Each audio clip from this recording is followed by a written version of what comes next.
Narayana Pradam. Shri Guru Charanam Vande Ramana Prasthaya Bhutale Rupanuga Bhakti Damcha Kripamurti Narayana Seva Kunja Vijay Ramya Govardhana Giro Sada Radha Kunjala Sananda Tatta Seva Pradayana Gurum Narayanakyamtam Vande Dinora Prasthakam Yat Parasmiti Matrena Damodara Prasidati Vanchakalpatarubhyascha kripa sindhu bhayavacha patitanam pavanebhyo vaishnavebhyo namo namaha. Namo Mahavaranyaya Krishna Prema Pradayate Krishnaya Krishna Chaitanya Namne Gauratise Namaha. He Krishna Karuna Sindhu Dinabandha Jagatpate Upesha Gopika Kanta Radha Kanta Namaskute Tapta Kanchana Gaurangi Radha Vrindavaneshwari Vrishabhanusute Devi Pranamami Harite Bhaktya Vihina Padara Lakshay Chittascha Kamarita Rangamadhya Kripa Maitvam Saranam Prapanna Vrinde Namaste Charanarvindam Bhajami Radham Aravindanettam Smarami Radham Madhurasmitasyam Vadami Radham Karuna Bharatram Tato Mamanyaste Gate Nadati Shri Krishna Chaitanya Prabhu Nityananda Shri Advaita Gadadhara Shivasati Gaura Bhakta Vrinda Hare Krishna Krishna Krishna Hare Hare Hare Ram Ram Ram Hare Hare. Rest of my sister Nanga Sanam Thavanastan Gaura Sri Parmaradatam Mukti Parva Vishnu Pala Sotra Srimad Bhakti Vedanta Narayana Goswami Maharaj Gurudev Satyam Jatra Nanda Pranam Thavanastan Gaura Sri Radhanashri Rupa Gauri Shubhargam Dharma Mahashata Nanda Pranam to all assembled Vaishnava Maharaj-Bhagavad, Chapter 4, Slok 2. Sri Bhagavan Uvacha Sannyasa Karma Yogascha Nishayasa Karabhau Tayostu Karma Sannyasa Karma Yoga Vishishate. Sri Bhagavan said, both Karma Sannyas and Nishkam Karma Yoga are auspicious. But Nishkam Karma Yoga is certainly superior to Karma Sannyas. Bhavanavad by Srila Vishwanath Chakravarti Thakur. Nishkam Karma Yoga is superior to Karma Sannyas. Even if a Jnani performs Nishkam Karma Yoga, there is no defect. Actually, his performance further purifies his heart. He thereby becomes more established in Jnana. One may ask, if a Karma Sannyasi is experiencing some disturbance in the heart due to worldly desires, is he forbidden to engage in action, karma, to pacify it? Sri Bhagavan answers that such a disturbance in the heart, chitta, of a karma sannyasi is an obstacle to the cultivation of jnana. If he accepts sense objects, having once given them up, he becomes a bandashi, one who eats his own woman. In other words, one should not, again, accept those sense objects which one has already given up. Then one becomes a bandashi, a vomit eater. In other words, if you vomit, and then you take that vomit and eat it again, then how nice. It is the same if someone gives up, renounces something, but then again takes that up, that enjoyment up again. Prakashika Vritti, in answer to Arjuna's question, Sri Bhagavan is saying that both Jnana Yoga, Karma Sannyas, and Nishkam Karma Yoga are auspicious. However, Nishkam Karma Yoga is superior to Karma Sannyas or Jnana Yoga, because in Nishkam Karma Yoga there is less possibility of fall down. If a Karma Sannyasi, a person who has abandoned action, develops a desire for sense gratification and falls down, he is called a Bantashi. Srimad Bhagavatam also confirms this. Ya prapratya gridhat purvam sri bhadgava panat punaha. Yadi sevadatan vikshu savai bantasya apaktata. If a person renounces the sannyas ashram, which is the perfection of Trivarga, religion, economic development and sense gratification, and again enters into household life, he is called a Bantashi, a shameless person who eats his own vomit. Bhagavatam further says that one may criticize the ill-behaved jnani, but should not condemn an anandi Bhakta in the same way, even if his conduct is extremely poor. This is also confirmed in Gita. It should be clearly understood that karma kanda is not the same as karma yoga. Actions prescribed in Shastra are called karma. When a jiva engages in action, considering himself as both the doer. Hey, bache, bhagwa yaar. Chalo, udhar ja, udhar jaake baitho. Sun rahe hai? Wahan jaake baitho. Tum bhi yahan baitho. Jaldi.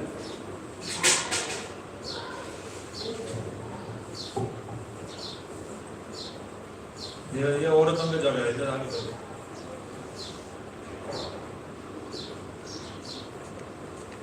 It should be clearly understand that karma kanda is not the same as karma yoga. Actions prescribed in Shastra are called karma. When a jiva engages in action, considering himself as both the doer and the enjoyer of the fruits of action, his activities are called karma kanda. In this case, even the pious activities prescribed in the Vedas bind one to the material world. Karma kanda does not lead one to yoga with Sri Bhagavan, and thus it is condemned in all Shastra. Only by Bhagavad Arpit Nishkam Karma, selfless actions which are offered to Bhagavan, can yoga with him be established. This is called Nishkam Karma Yoga. It can be referred to as a semblance or beginning of Bhagavad Dharma. It can also be called the gateway to Bhakti. In other words, an indirect union with Bhagavan established by Nishkam Karma Yoga. Therefore, in Gita 2:48 it is said, Yogastha Kuru Karmani. Being equally disposed to success and failure, carry out your prescribed duties according to your nature. So, karma kanda never leads one to union with Bhagavan, but it leads one to bhoga. Therefore, when one is engaged in doing pious activities that are prescribed in the Veda, that is called karma kanda. That is for one's enjoyment, that leads to swarga or heavenly happiness. But Bhagavad Arpit Nishkam Karma Yoga, actions which are done in a selfless manner, the happiness of Bhagavan, this will purify the heart and ultimately lead to yoga, union with Bhagavan. Therefore, earlier it was said that if Nishkam Karma Yoga is superior to Jnana Yoga. Because if there is some failure in Nishkam Karma Yoga, then one is not condemned by this. One is easily forgiven. But if someone, a jnani, he fails or falls down, the question is very condemnable. People condemn him. Therefore, and jnana yoga, by developing jnana, also the heart will become hard and proud. But by doing Nishkam Karma Yoga, the heart has become purified. So the reality is that most people have this karma adhikar. Therefore, Nishkam Karma Yoga is beneficial for everyone. As long as you are in this world, you have these senses, then it's good to engage in activities. A rare person can be without performing any activity. Most people, they need to do something. Therefore, they should engage in Nishkam Karma Yoga. This will purify their heart. But ordinarily for the devotee, one can engage in direct Bhakti Yoga is much better, millions of times superior. Because even in that Bhakti Yoga, the Guru and Vaishnava will engage, they start up all his senses in Bhagavan's service. So the benefits of performing Nishkam Karma Yoga you will get automatically by doing Bhakti Yoga. The tendency to act will be dovetailed in Krishna service. That tendency to do karma, that attachment to doing karma, doing action, physical activity, interaction with the body, mind and word. Then the Vaishnavas take that tendency and utilize it in Krishna service. Then you utilize your body, mind and word in Krishna service, then not only are your senses under control of your mind, body, but your Atma becomes completely satisfied by this Bhakti. So the process of Bhakti Yoga is supreme, no ways. But people, they have difficulty giving up their independence and engaging in Bhakti Yoga. It requires surrender. Therefore, those who cannot surrender, then they should perform Nishkam Karma Yoga. Karma sannyas is not recommended. Artificially giving up everything, what happens? They will fall down. Better they perform nishkam karma yoga. Do their duties but in detached manner, the heart will become purified. Gyaya nitya sannyasi yona dvestina kamshati nirdhanva hi mahabaho sukam bandhat pramuchite. O Mahabaho, he who neither hates nor desires anything is always worthy to be known as sannyasi. Because one who is free from the dualities of aversion and attachment easily becomes liberated from the bondage of this material world. Bhavanuvar. It is possible to achieve the liberation which is attained by sannyas without entering the sannyas order. For this purpose, Sri Bhagavan is speaking this sloka beginning with Gyaya. Oh Mahabaho, you should understand that the pure-hearted Nishkam Karma Yogi is always a sannyasi. The address, oh Mahabaho, implies that one who is able to conquer the realm of mukti is certainly a great hero. So someone who is detached by heart, then that is the definition of sannyas. Sannyas means to be detached, renounced. So if by heart you are detached and you are doing all your activities in a detached manner, then you are a sannyasi. No, Vishwanath Chakravarti is saying here that a pure-hearted Nishkam Karma Yogi is always a sannyasi. If he is detached, he is not attached to anything. Prakashika Vritti. This sloka establishes why Nishkam Karma Yogi is superior. Due to the purity of his heart, a Nishkam Karma Yogi is called a fixed renunciate, Nitya Sannyasi. Not temporary. See, sannyas means some, from the external perspective, you are sannyasi when you put on the cloth. That's when your sannyas started. Then if you give up the cloth, then your sannyas ends. Right? Naimiti. He's saying Nitya Sannyasi means someone who is always, by heart, is acting like a sannyasi. And ultimately, here in Gita we're talking about Nishkam Karma Yoga. But reality, real sannyasis are who? Those who can offer themselves fully in Mukunda Vata Sevana. Mahaprabhu is defined.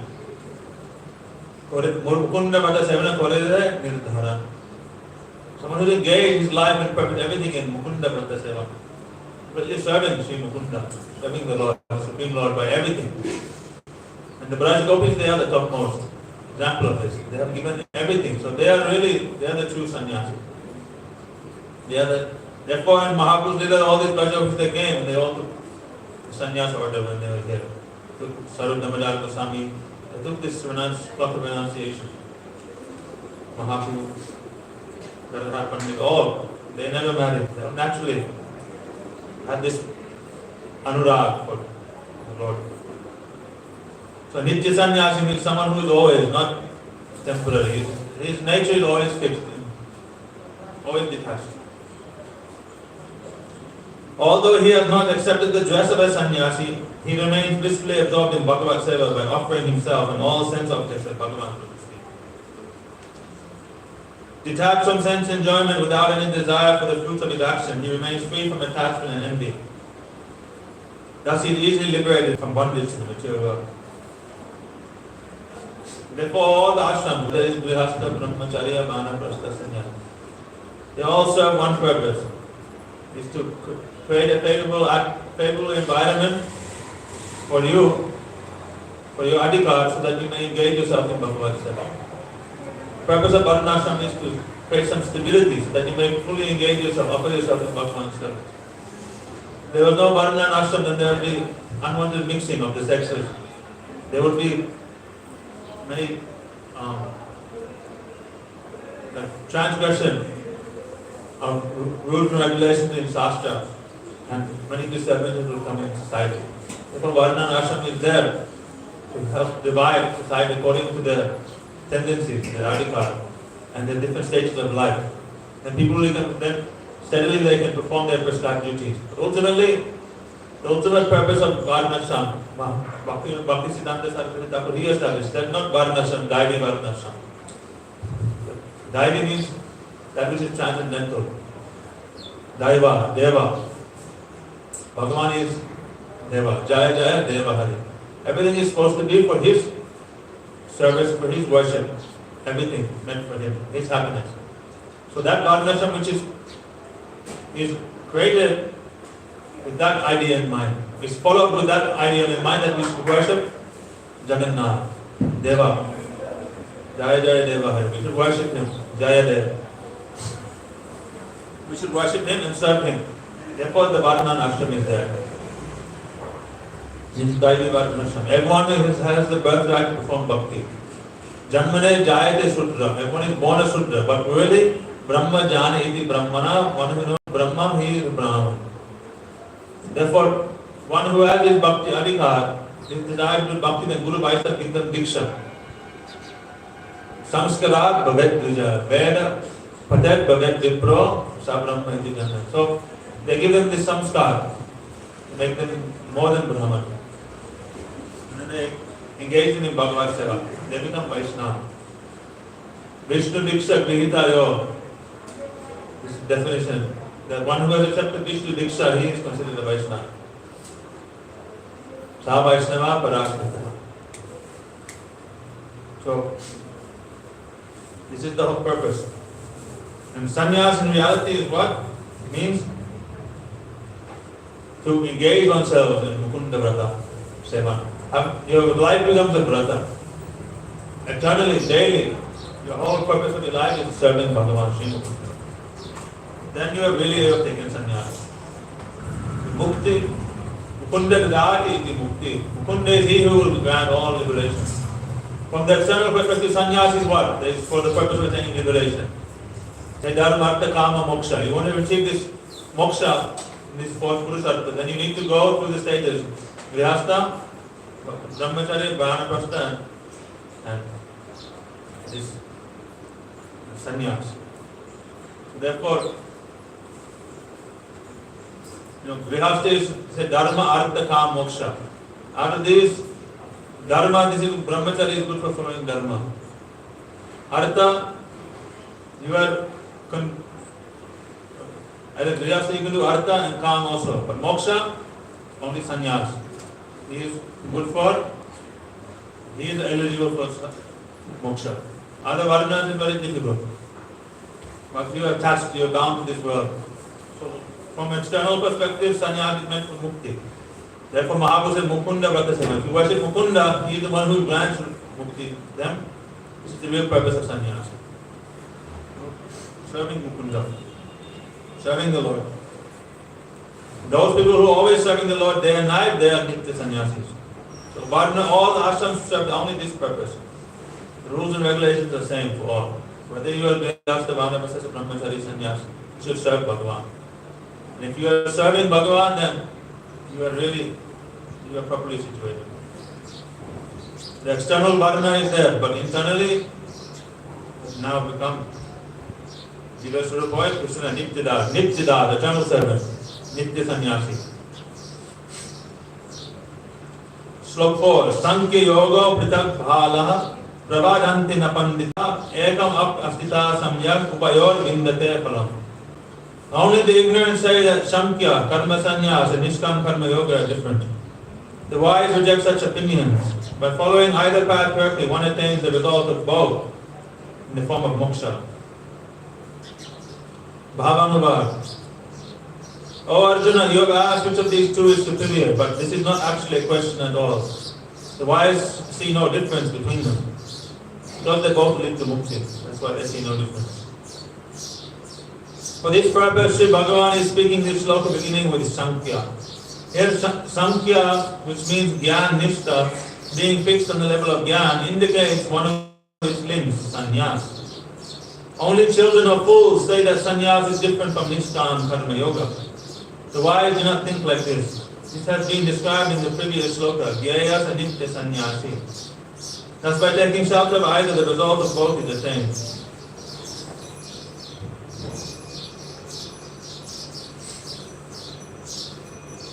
When the heart becomes purified by properly engaging in Nishkam Karma Yoga, Jnana appears, after which one eventually achieves liberation, moksha. This is also the fundamental purpose of Karma Sannyas. Since the end result of both Nishkam Karma Yoga and Karma Sannyas is mukti, they are non-different. Someone asks, what is the difference between moksha and mukti? There is no difference. It both means liberation. It means But giving up, some people say Atyanta Dukkha Nivritti iti Mukti. Giving up all suffering is Mukti. But Bhagavad says no, Mukti is what? Mukti is hit anyata rupam svarupena devasiti.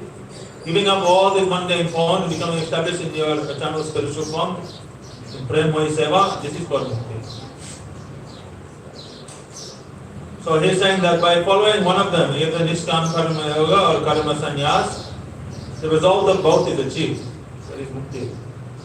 Although externally, Pavritti, the direction of enjoying the material world according to the regulative principles, appears to be different from Nivritti, the directions for giving up the material world for higher spiritual understanding. The wise do not see a difference between them, since the result of both these processes is the same. So if someone is on the Pavritti Marg or Nivritti Marg, if the Pavritti Marg is done in the mood of Nishkam, then it becomes Nivritti automatically. There is no difference between them. Pavritti means the path of accepting the sense objects from one sense, from taking everything inward. And Nivritti means putting everything outward. Means the senses are Pavritti means the senses are going outward. Nivritti means to pull the senses inward. So, if someone who is on the Pavritti Marg and his senses are enjoying the sense object, but he restrains his senses, in the sense that he is detached. His senses may engage in the object, but he is completely detached from it. Then he is really also Nivritta. Nivritta Chaksar Upagiya Manas Bhavaushda Sautta Manobirama Ka Uttama Shloka Gunanavaga Pumam Virajana Vinam Pasutna. Now we should hear from those who are Nivritta Chaksar, who are completely satisfied internally in their relationship with Bhagavan. By hearing Harikatha from them, then one will make one's life successful. So someone who is, even though he may be grihastha, he may be a householder, but if he acts, performs Nishkam Karma Yoga, he does his karma in a detached manner, then that, even though externally he is on the Pavritti Marg, but internally his conviction is Nivritti, he will attain liberation. But he is detached. Externally he is engaging, but he is completely detached. So therefore this is like sannyas, same. Shloka 5. Yat sankyai prapyate sthanam tad yogar api gamnitem. Ekam sankyam cha yogam cha ya pashyati sa pashyati.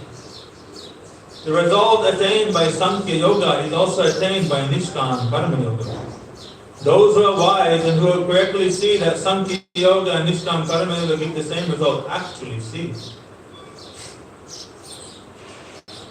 The Sankhya Yoga is the same as it means like Jnana Yoga. If you deliberate upon what is mundane, what is spiritual, and you accept the spiritual to give up the mundane. So reality, Nishkam Karma Yoga, someone who acts in a detached manner, he's not attached to the fruits of his action and performs his duty in a detached manner, then he also becomes free from bondage, liberated from this mundane, this material world. Therefore, he is actually the same. Two different paths, but the result is the same. They are externally two different paths, but internally, the mood is the same. That is the thing. The Sankhya Yogi and the Nishkam Karma Yogi, the mood is the same. Both are detached. So it is not the process that which leads to liberation, it is the mood by which you perform the process. But it's not that all processes will lead to liberation. It's not that. If you are doing vikarma, sinful activities, and you doing it in a detached manner, it will not lead to liberation. So doing sinful activities, like Giridhari the hunter, he was shooting animals, torturing them, but he was not taking the skin or the meat. So someone may say there's some detachment is there. He was only doing it for the happiness of torturing the animals. Then Maharaj Rishi warned him, hey, what are you doing? Don't you know all these animals, these reactions are going to come to you. I don't believe in any of these things. I don't believe in these things. And then Maharaj Rishi, by his mercy, he sprinkled water on him, and then he saw in the sky all the animals he had killed in his life were all waiting for him. Waiting for him to die so they could attack him. This is the one hellish planet in the 5th kind of Bhag described. But this what is Tamisra, under Tamisra. It is like full darkness there in that planet. You are thrown there, you cannot see anything. And all the animals living into you, harmed in your life, they all come there and they all attack you and eating you, biting you, and you have to roam in that darkness for thousands and thousands of years. These animals, they will torture you. So, Giridhari, he was like that, torturing the animals, but then what was awaiting for him?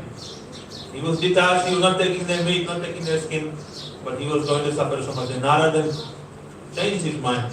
And he became so careful that he began chanting the holy names and he would not even harm an ant.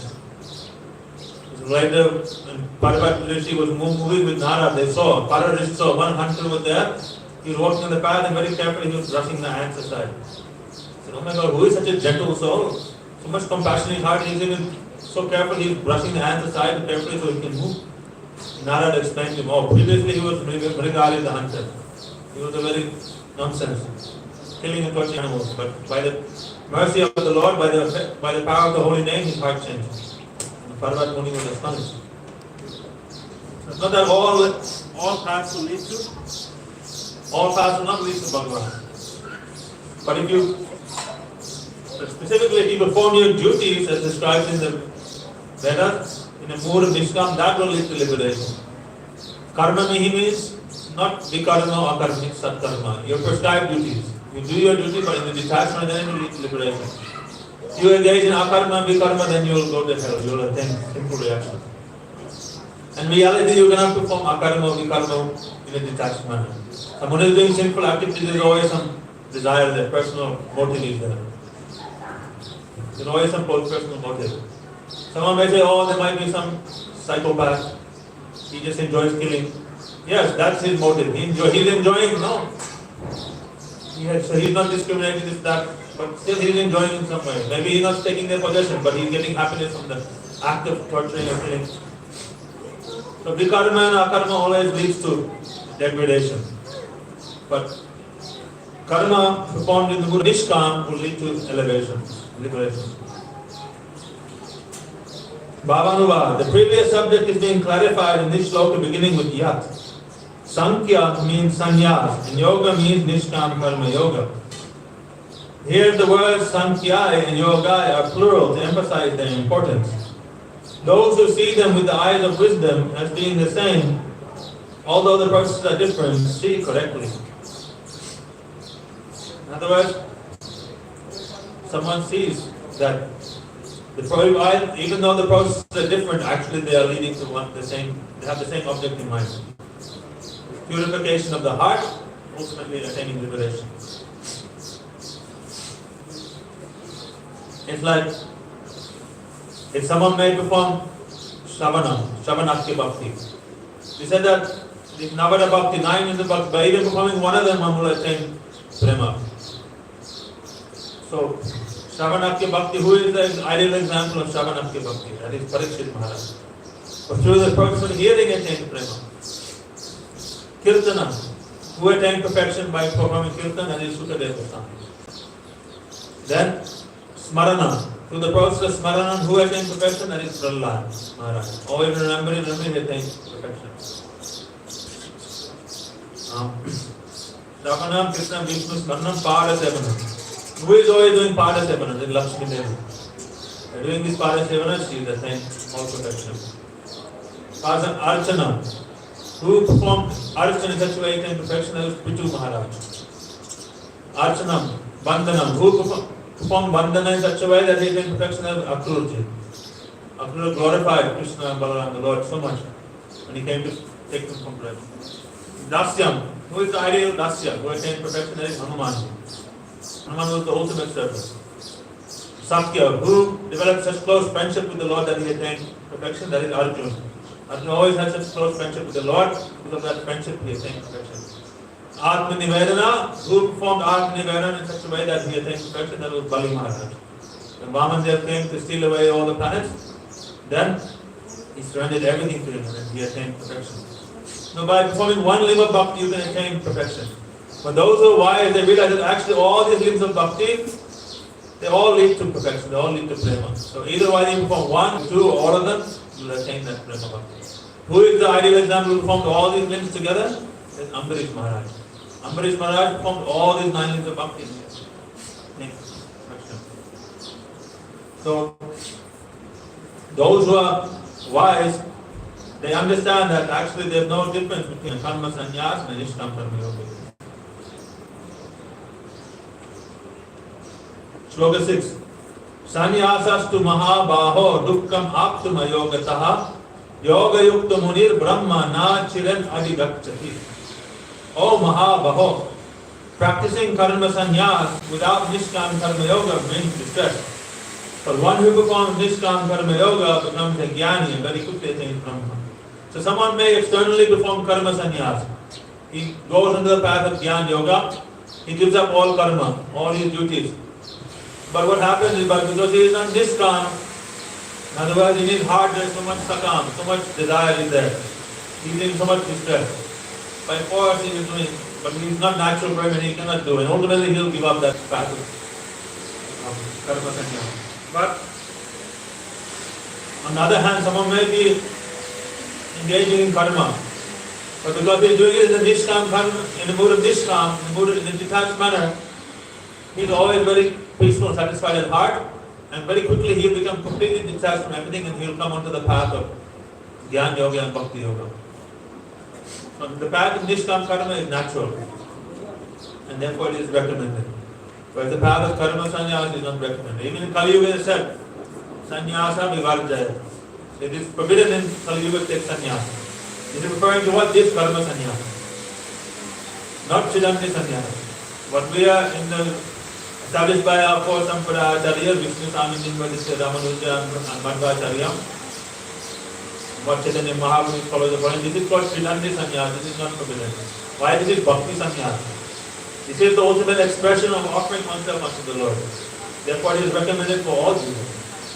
But karma sannyas, artificially giving up action, your duties, for the purpose of acquiring knowledge, no. This is forbidden. Because ultimately, in Kali Yuga, everyone has so much attachment to karma, attachment to their senses and enjoying. It is very the environment is not favorable. In Satya Yuga, it's different thing. Forest everywhere, fruits and roots everywhere, nice weather, nice water, nice air, no disturbance. You go to the forest, you give up everything and you can easily meditate, no problem. In Kali Yuga, where you will meditate? Day and night, rickshaws and cars and buses, so much noise and smells and sewage and dogs and pigs and monkeys, TV, mobile phones, this, that. What meditation you do, what bhakti you do, what jnana yoga you do. You give up karma, then what you do? You cannot do anything. Everywhere around there is so much activity going on. Therefore, Gita says the cities, they are in the mode of tamagun.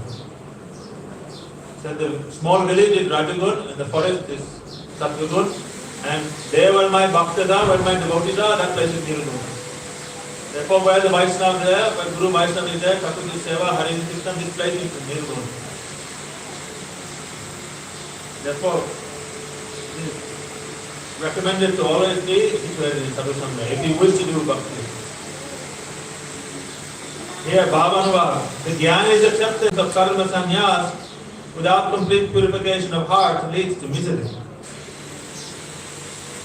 Nishkam karma yoga, however, brings happiness. That is, it helps to attain Brahma.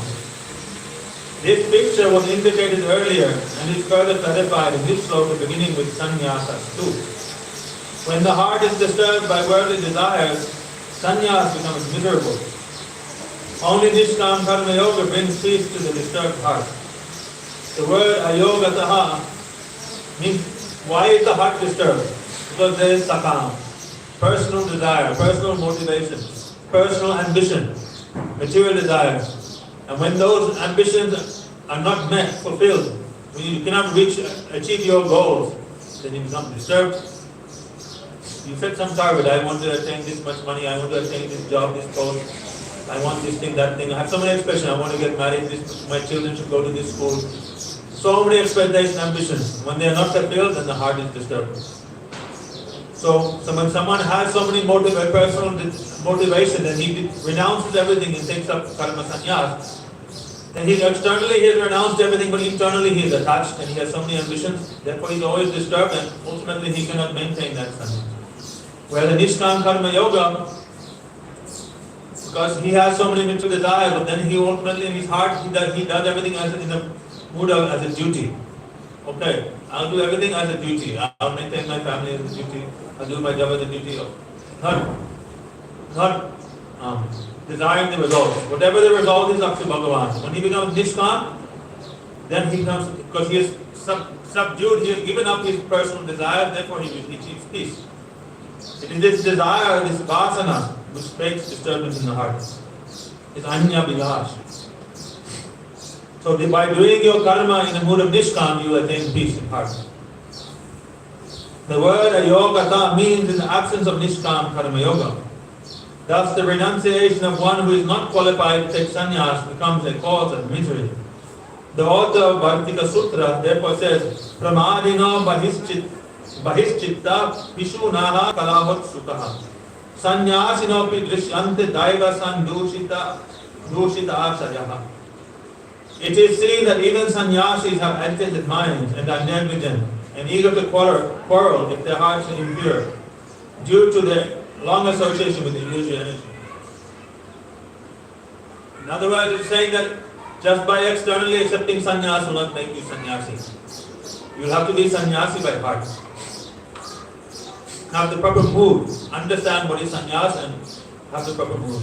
Therefore, we only know that what is sannyas is only for one thing, Mukunda Vrata Sevan, for serving Mukunda. Therefore, under the guidance of Guru Vaishnavas, we perform our dharma. Whether it's brahmacharya dharma, sannyas dharma, grihastha dharma, vanapastha dharma, whatever it is, we perform everything under the guidance of Guru Vaishnavas, then we will become settled, peaceful at heart. It is also said in Srimad-Bhagavatam, Chidanya sannyasis who are bereft of proper knowledge, jnana, and renunciation, vairagya, and who have not controlled their five senses and mind, lose both worlds. Hence, a Nishkam Karma Yogi, after becoming a Jnani, quickly achieves Brahma.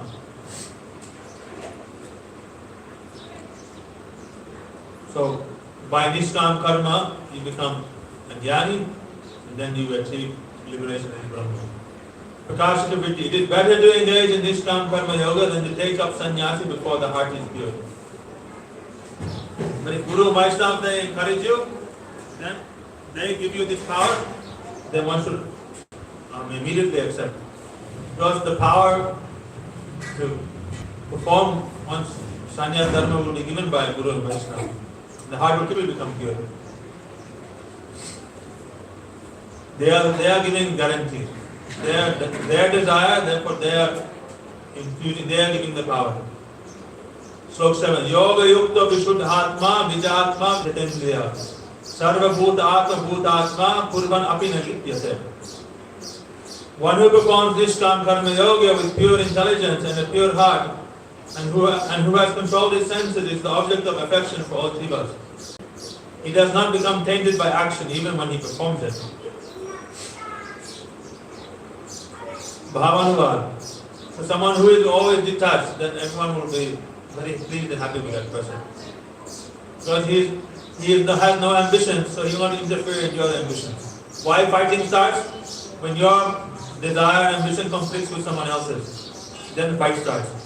Hey, why you said this, why you did that? Hey, that's mine, this is mine.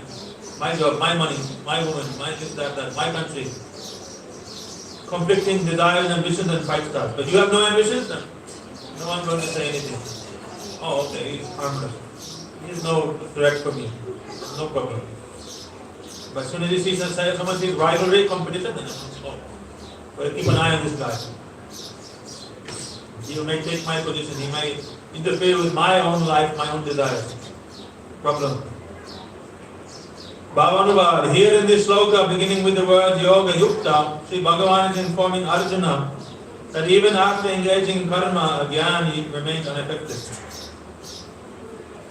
So someone who is a pure jnani, when he is detached, his karma will not bind him. Yoga Yukta jnanis are of three types. One, Vishuddhatma, of pure intelligence. Two, Vijitatma, of pure mind. And three, Jitendra, of controlled senses. They are mentioned in the order of superiority of their spiritual advancement. All jivas are affectionate to that householder who is properly engaged in Nishkam Karma Yoga and who does not accept karma sannyas.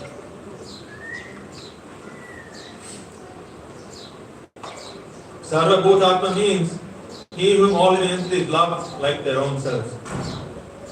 So if someone is properly situated in his, according to his adhikar, in Varna Ashram, doing his duties in a detached manner, then everyone is happy with that person. Very nice. But someone who is acting above his adhikar and doing things that are not appropriate, then it creates disturbance. If someone may be a householder, but then sometimes he's putting wearing saffron cloth, then he's acting like this, then it creates disturbance. And no one happy with him. Why he has no adhikar for this, then why he is doing this? Puts on saffron, goes out begging, he comes home and puts back on white. These things will be a disturbance. So someone who is doing everything according to his own adhikar, then everyone is happy with that person. Shloka 8 and 9. Naiva kinchit karo miti yukta manyate tattve pashyan shrimman spushan jigran ashnan gachan swapan spashan palapan visujan grihinan utpishan nimishan api indriyan indriharteshu vartanta iti dharaya. When a Nishkam Karma Yogi becomes situated in Tattva Gyan, he concludes with his intelligence that even while he is seeing, hearing, touching, smelling, eating, moving, sleeping, breathing, speaking, evacuating, grasping, and opening and closing his eyes, he actually does nothing. Rather, his senses are engaged with their respective sense objects. So, when someone who is Nishkam and actually becomes situated in Tattva Gyan, gains some realization that even though all his senses are active, but because he is completely detached, it is the same as if they are not active. Bhavanava means his senses are acting, but his soul is not interacting. He is not committing himself. He is not desiring those things. He is not attached to those things. So externally, it's like he is just witnessing. He is like a witness. These things are going on, but he is actually aloof from all those things. But it's not that he can be completely aloof, because the fact that he is doing those things means he has allowed those things to happen. So he is responsible still for his actions, even though he may be detached. Like Hiranyakashipu, or Duryodhana was telling Krishna, or whatever happened is happening. You are the one who is inspiring me, I am not doing anything. Trying to put the blame on Krishna. But in reality, we are responsible for all our actions. Even though you may be detached from the fruit of those actions, but the fact that you are doing the action makes you responsible. You cannot put the responsibility on anyone else but yourself. So if you engage in any activity, you are responsible for the outcome of it. Therefore, we know that Maharaj.Bhagavad, he was a great, giving so much charity. Then one day, one cow of one Brahmana came into his kingdom, he gave that cow in charity to another Brahmana. Then that Brahmana saw that, hey, this Brahmana has my cow, just give me my cow back, you have stolen my cow. He said, no, this is not stolen your cow, the king has given me this cow. The king, how can he give you my cow? This is my property, look, my marking is here. So then I don't know anything the king has given me. So okay, let's go to the king, we'll resolve this dispute. So both the Brahmanas came in front of the king. Then Maharaj realized, oh, I have made a mistake. So he told that Brahmana, you give this cow back to him, I'll give you 100 cows in return. But because the fight was there, big false ego, the Brahmana said, no, I want this cow. You have given this to me, it is mine. And then the king was helpless, he couldn't do anything. And that Brahmana whose cow was given away, he left very angry. Because of this one mistake, then he was forced, in his next life he was born as a lizard, gecko. Big lizard inside the well.